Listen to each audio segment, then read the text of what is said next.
Welcome to your first small group meeting of our soul training series.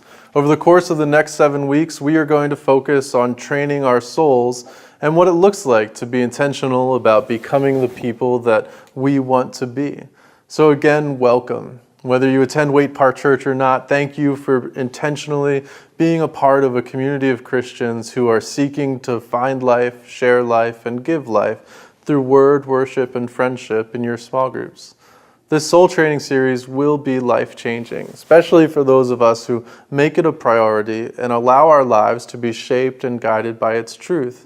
And so we invite you to experiment.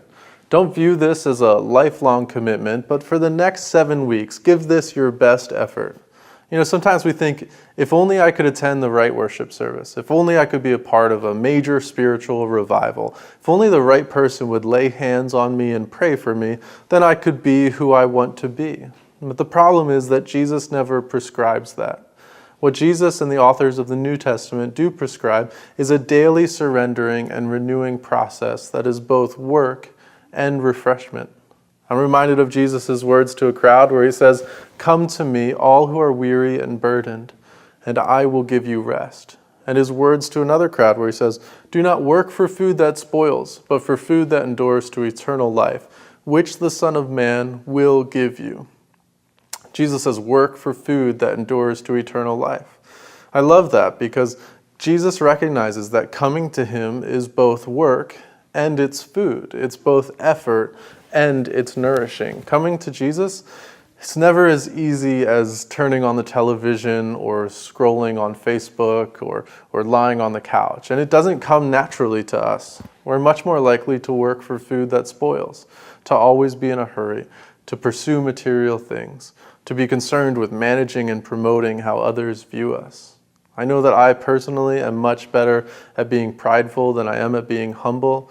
I'm so much better at being competitive than I am at being sacrificial. I'm so much better at being busy than I am at noticing others and slowing down and allowing my love for God and others to dictate my life. So it's clear to me that if we're going to be who we want to be, if I'm going to be who I want to be, then it will be a work that requires more than just our trying. It'll require our training.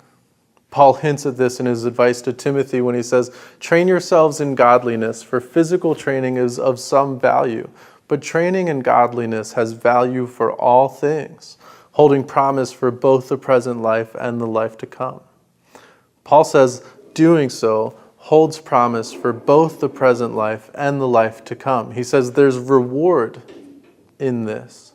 As Pastor Corey pointed out, Paul makes it clear in earlier verses that the spiritual life is not a life of misery and self-denial. It's not a renunciation of physical pleasure. And so remember, what we're talking about is work, but it's also work that leads to soul nourishment.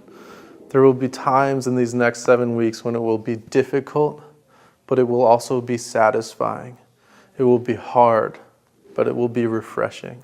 The question is, who do you want to be? What does spiritual maturity look like to you? Pastor Corey challenged us to write letters to God, and if you've had a chance to do that, or even if you haven't, take a moment and review with your small group, who do you want to be? What sort of life changes would you like to see happen? What kind of changes in your character? Maybe even your personality or your attitude. What would you like to see different? Share life with one another. Be vulnerable with one another. And talk about what you hope might change over these next 7 weeks.